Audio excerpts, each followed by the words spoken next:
E aí pessoal, beleza? A pedido do nosso colega Felipe Guerra, vamos falar um pouco sobre entropia. Nós estamos vendo aí um vaso quebrado, significa que ele estava inteiro.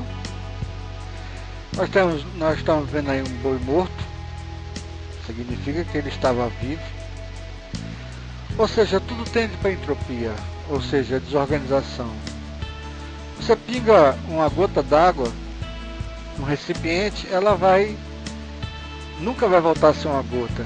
Ou seja, essa é uma tendência natural, a tendência da entropia. Sabia-se que o calor passa de um corpo mais quente para um corpo de uma temperatura menor. Daí a teoria do calórico, onde a energia não se perdia nem se criava. Então era um bichinho chamado calórico que passava do corpo maior temperatura para o de menor. Mas verificou-se que às vezes esquentava-se o material sem precisar ter uma temperatura maior ou menor. Ou seja, era uma mudança de energia. Isso foi estabelecido por Prescott Joule, que conseguiu fazer uma comparação entre calórico, caloria, e Joule, que é energia mecânica. Ele estabeleceu a relação entre a energia mecânica e a energia calorífica, vamos dizer assim. Aí a gente tem um gás que está se expandindo e a gente vai mostrar que isso é um trabalho realizado. A gente vai mostrar que é o trabalho feito a pressão pela variação do volume. Se nós vejamos, por exemplo, você tem um corpo com uma certa altura, ele tem a capacidade de cair. Essa capacidade de cair a gente chama de energia potencial gravitacional.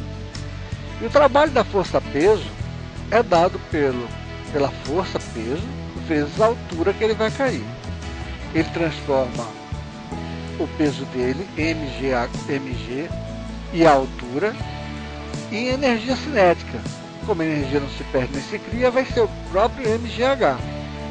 Obviamente a gente pode transformar esse mgh em função da velocidade, Torricelli. Por exemplo, se v ao quadrado é igual a v0 ao quadrado mais 2gh, a gente pode dizer que gh é v ao quadrado sobre 2. Então, no lugar de gh na energia cinética, a gente pode botar m vezes gh, que seria v ao quadrado sobre 2. E aí a energia cinética fica só em função da velocidade, independentemente dele estar caindo ou estar andando no plano horizontal, etc. O que isso tem a ver com a pressão e o volume?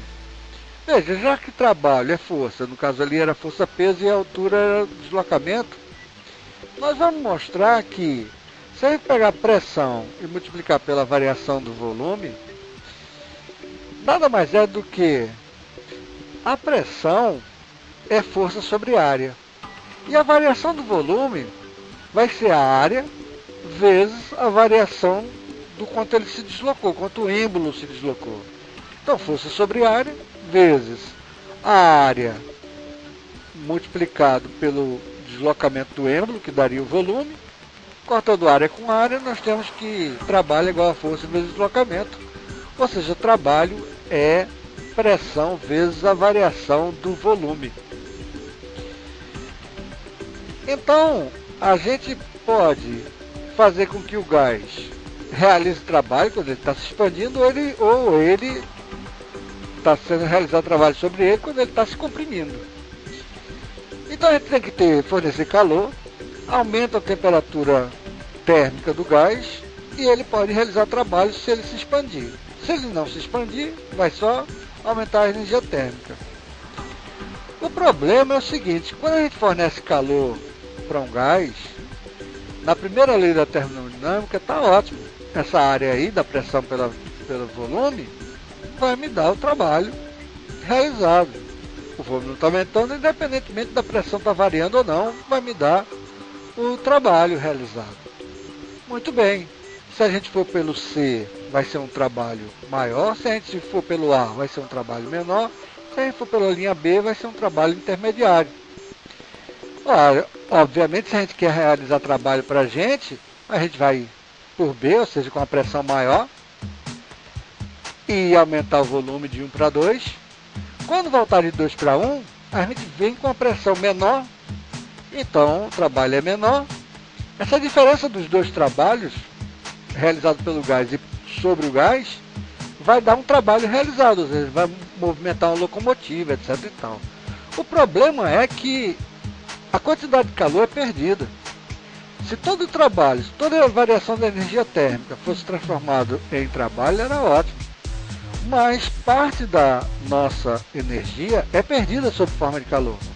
Não tem como você pegar o seu calor e transformar todo em trabalho.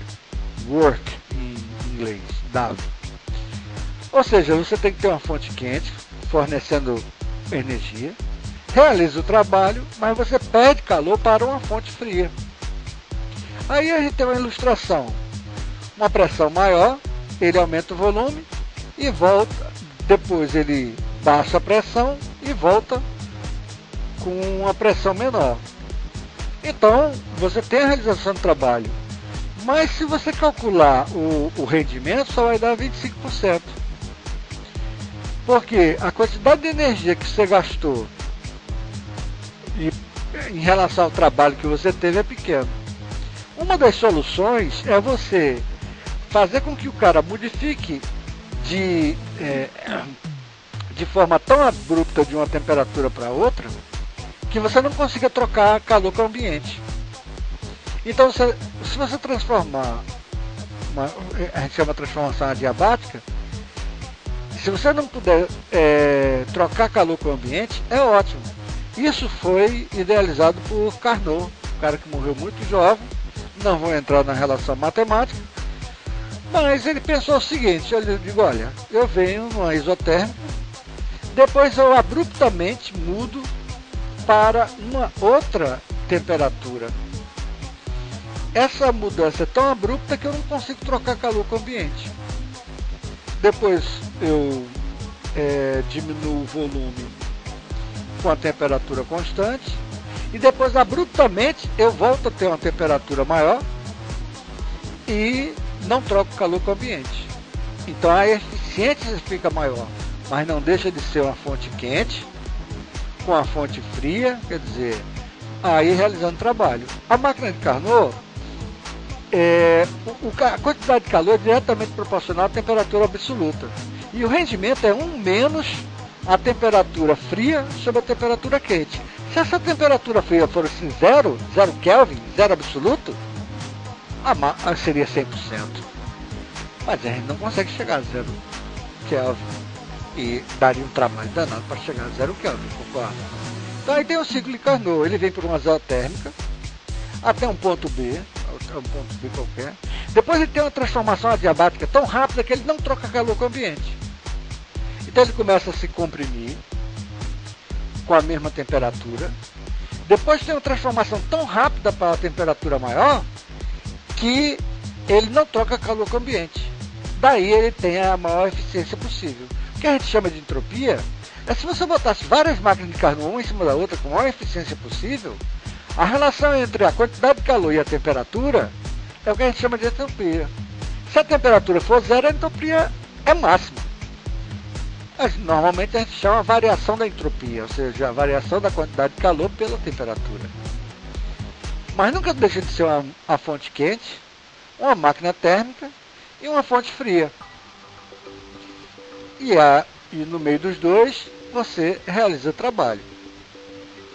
Obviamente, se for a máquina frigorífica, o sistema é inverso, nós não vamos nos ater a esse detalhe. Então, independentemente de ser uma máquina de Carnot, que seria a maior eficiência possível, ou qualquer outro tipo de máquina, você tem que ter uma fonte quente, você tem que ter uma diferença de temperatura para poder uma parte dela ser transformada em trabalho útil. Então, te dá a noção de tempo. Por que a entropia te dá a noção de tempo? Porque sempre a gente tende ao caos, à desorganização.